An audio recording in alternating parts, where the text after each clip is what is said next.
Today's episode of Filmmaker U is brought to you by our sponsors OWC. Go to owcdigital.com for all your filmmaking and computer needs. And it's also brought to you by our other sponsors, AJA. Make sure to check out aja.com so that you can see how they can help you in your post-production needs. Hi, I'm Gordon Burkell from Filmmaker U. At Filmmaker U, we create film courses to deepen and diversify your existing skill set. You can learn more at filmmakeru.com or, of course, follow us on Twitter at filmmaker_u. Every week we interview film professionals to discuss their work, and this week I'm joined by editor Susy Benaim, whose work includes Mayans M.C, David Makes Man, and more recently, The Dropout. Welcome to the show, Susy. Thank you. Thank you for having me. I guess, I want to talk to you about The Dropout. Did you follow the whole story during all the documentaries that were being made and all that stuff, or how did you first hear about Elizabeth Holmes? I did not go down a rabbit hole of watching all the content. I had a personal connection to the story because my sister lived in Palo Alto in 2015, and I used to visit her, and she had a lot of female entrepreneurs and friends in tech who discussed Elizabeth Holmes.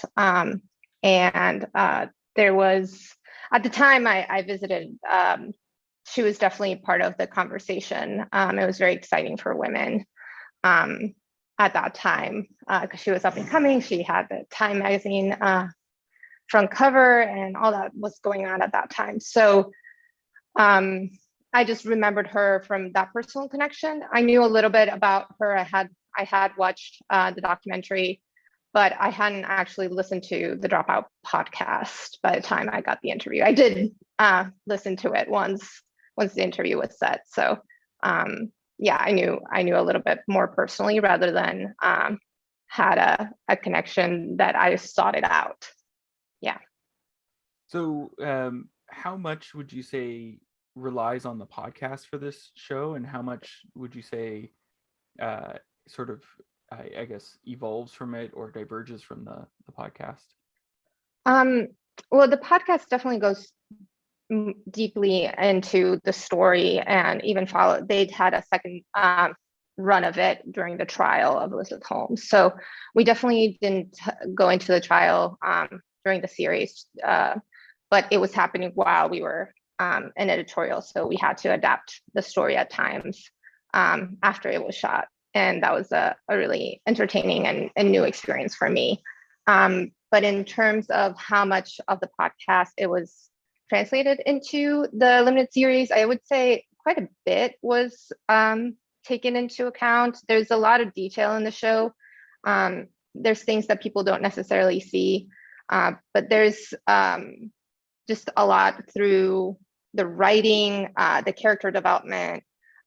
Even in editorial, I think there was like a lot of conversations about when to add certain pieces of information, the effects of like the patents that, for example, Ian had. There's a lot of detail in the show taken from the podcast, and Liz Merriweather was in contact with the journalists who were developing the second. I mean, they were part of the podcast throughout, but that's how the show came about. It's taken from the podcast, so it's not one-to-one. I would say it's really hard to do something like that, but it is fairly based on the information they have acquired through the podcast.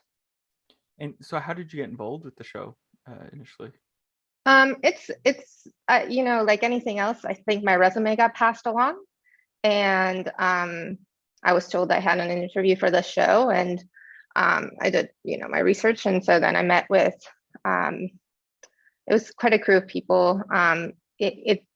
Why this is such an interesting project for me is because a lot of the people who are at the developing creative stages are more comedy and journalistic, whereas I've come more from a drama and dramedy background. So I didn't really have an actual connection to the show. I think my resume got passed along the lines, and then I really hit it off with the creators, and the rest it happened. So now, one of the things that's very famous with Elizabeth Holmes is the voice. Mm-hmm. Did you guys I know that the actress worked on the voice and worked very hard to replicate or sort of evolve her approach to the voice. Did you guys touch it up at all in editing or do anything to enhance it? I think overall, Amanda did most of the work. If there was anything done, it was pretty minimal. She really developed that voice, and there, if you actually look at it with detail, it develops throughout the series. So yeah, it was. I don't think it was much if that did happen, but yeah, it's pretty famous, that voice. Yeah. Now you came from Venezuela to the U.S. So I know a lot of people in the world who want to make that journey to the U.S. to work in the film industry. So how did you go about making that transition from the Venezuelan industry to California? Well, I actually never. Well, my father was a producer of talk shows in Venezuela, so I actually I grew up going to cutting rooms. That's where I found my people. And I always knew I wanted to edit, but I didn't do anything really professionally in Venezuela. I moved to the States for university, for college. And after that, I moved to Los Angeles without really knowing anyone. Um, but after, I think, a few months, I got really lucky and received an opportunity with the American Cinema Editors, which is the ACE internship. And through that, I met a bounty of people. Some of my biggest heroes in editing I met within 6 months of moving to Los Angeles. So that program really catapulted my career. I met my mentors through it, people who helped me throughout. The editor I ended up assisting for many years, Hunter Vi, I shadowed through that program. And through it, I met a lot of people who helped me out and taught me a lot. And that's how I ended up editing, which was the ultimate goal. I think most people feel like if you're from abroad or if you don't know anyone, it's impossible. And this sounded like such a pipe dream, right? If you live abroad, Hollywood is a pipe dream. But I think it's really a question of doing the work and meeting people. And I think at least in editorial, everybody's really willing to teach and to meet and to help out people who really love to do this. And I really love to do this. And I think that's what I connected with people about for the most part. And I took a lot of people out to coffee. I tell people, if you're coming in to this industry, take people out to coffee and connect with people, email people, find them online. And, it's okay to reach out. And the worst that can happen is that people don't reach back. But a lot of people are also really busy. So reach back out if in a month you don't hear anything. It might just have gone lost in their email. But people can do this work no matter where you're from, because what we do is universal. We talk about story, we talk about character, we talk about psychology. And culturally, that might be different here and there, but in the humanistic side, in terms of how people feel, that's pretty universal. And I think no matter your background, if you're someone who can eloquently discuss, emotion, you can do editing, you can do this work. So don't be afraid to go for it if this is what you want to do. What would you say, like, when you get scripts, what do you look for? Because you've talked about, the emotion, the psychology, and all that stuff. So when you're looking at your scripts initially, what are you looking for in them? That's a great question. I think I look for a character that's compelling, a character that develops. Usually I get scripts for the first episode of a series or of a second season, first season. So usually you get one script. Sometimes you get three if it's like the first series. So I like to see how the arc of characters develops. I like to kind of track emotionally if I know where they're going, if there's something that I connect to. There's a lot more nowadays in terms of developing just trauma and mental health issues. And I personally connect to that a lot. I think there is a lot of taboo that we've been dismantling over the last few years. And I love that Hollywood is trying to kind of bring that to the forefront.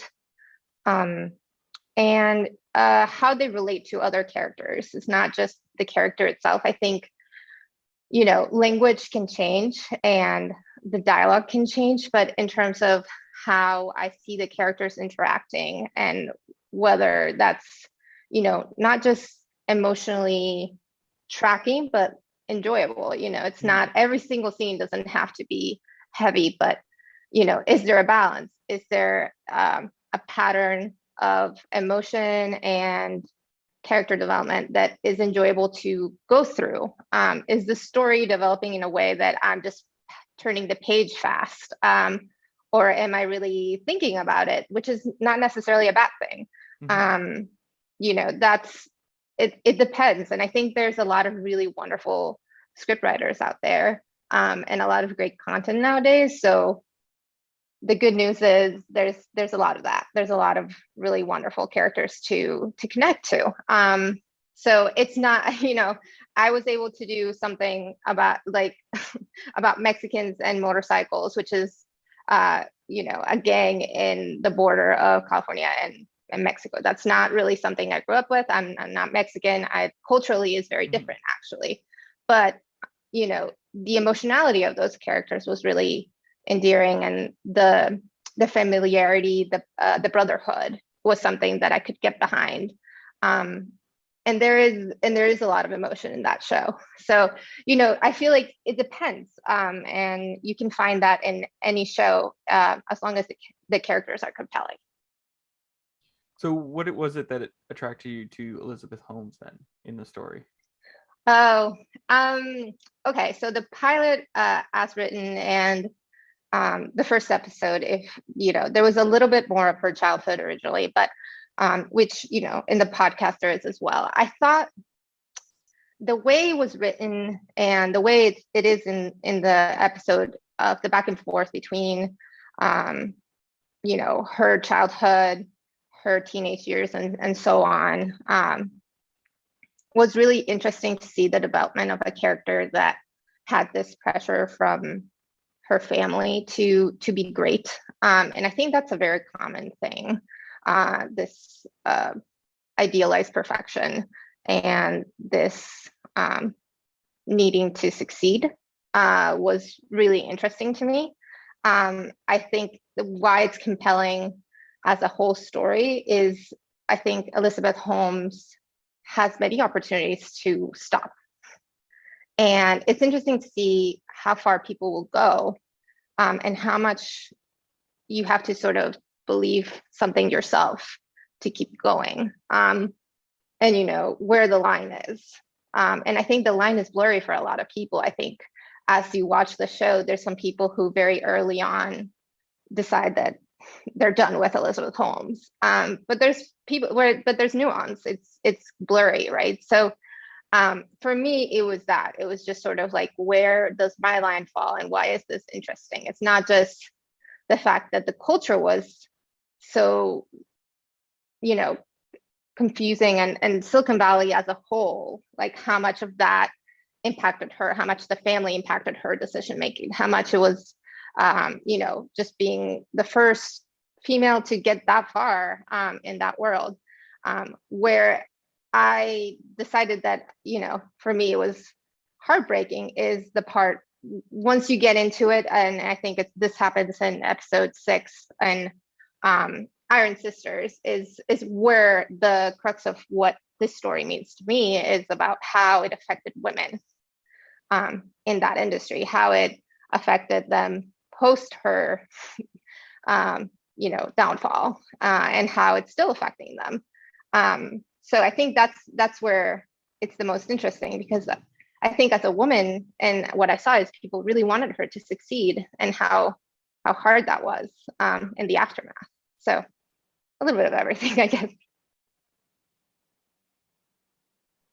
So now you were part of the Latin steering committee for the Editors Guild. What do you do with that committee, and what does that involve? I am the co-chair of that committee with Glenn Morgan. And what we do is we put on events that kind of raise awareness of Latinx members of our community. It brings up, compelling, panels about certain things that the community is going through. We discuss shows that are in the topics of the community or that Latinx community have developed. We bring editors, sound editors, music editors within the guild to talk about their craft. It's trying to unite the community. It's trying to, bring more people together. There's a really small Latinx community within the Editors Guild. So I think ideally it would be to bring the community more together, to help mentor and bring people up, to have more Latinx members of our community in cutting rooms would be great. Overall, I think what we've done over the last few years since I've been a part of it is put together panels about content that's primarily Latinx, or about issues that affect Latinx communities. We had one that was really great a few years ago for the Latinx Heritage Month, that was Latinx movies that inspired us, and it was editors talking about the movies that had an impact on them, and why they're editing, or why that impacted their career, or how it sort of skewed their idea of what it means to be Latinx in this country. So it was a really compelling conversation. I hope we just continue to have a lot more of those. So where do you turn for inspiration when you're editing? Is there a particular, do you go to art, or do you go to movies, or do you read books? What do you turn to for inspiration in your storytelling? I think all of the above. I really enjoy painting. That's one of those things that I do a lot. I read everything and anything. I really enjoy books on psychology, actually. So anything about mental health and what's going on in the latest research. And I watch a lot of TV and film. I like to actually break down scenes that I find compelling, something that really stumps me, that I think is really beautifully done. I will rewind and try to figure out where the cuts are. I think other artists in this craft that are doing super well, it's always worthwhile revisiting their work. And the other things I do is I love photography. I actually get really inspired by travel. I like to travel a lot. I used to backpack when I could, and I find culture and people part of that, fulfilling creativity. I think conversation, different culture, and different backgrounds actually inspire me a lot. Now, I have one last question for you. We've been stuck in this pandemic for quite a while, and a lot of people are turning to streaming services for entertainment. Is there a show or a movie you've discovered over the last couple of years that you think people should check out? I think there's a few. It really depends what mood you're in. If you really need a pick-me-up, I think Ted Lasso is probably one that a lot of people will go to. If you are looking for something really endearing, I think MasterChef Junior always makes me happy. That's just such a wonderful show to watch. One that I think is a really funny story is that Mythic Quest on Apple TV. There was an episode early in the pandemic about the pandemic, and it was such a beautiful portrayal of what it's been like early on.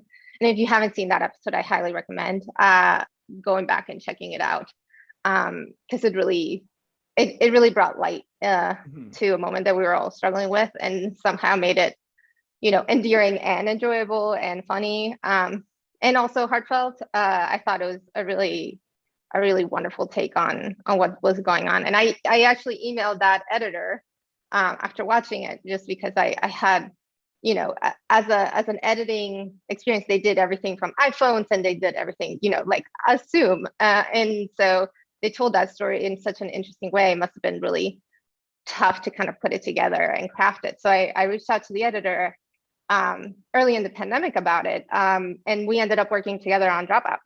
Oh, wow. So it all kind of came full circle. It And was great. are you a gamer? Is that what got you into Mythic Quest I'm first? not at all, actually.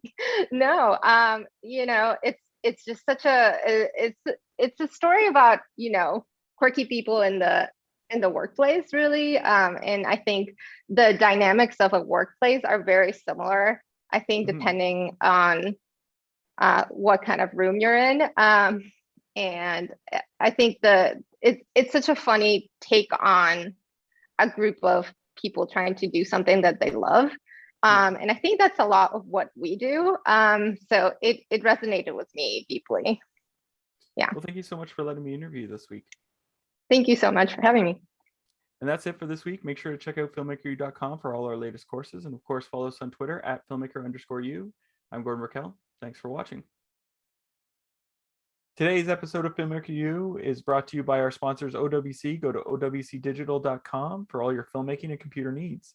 And it's also brought to you by our other sponsors, AJA. Make sure to check out aja.com so that you can see how they can help you in your post-production needs.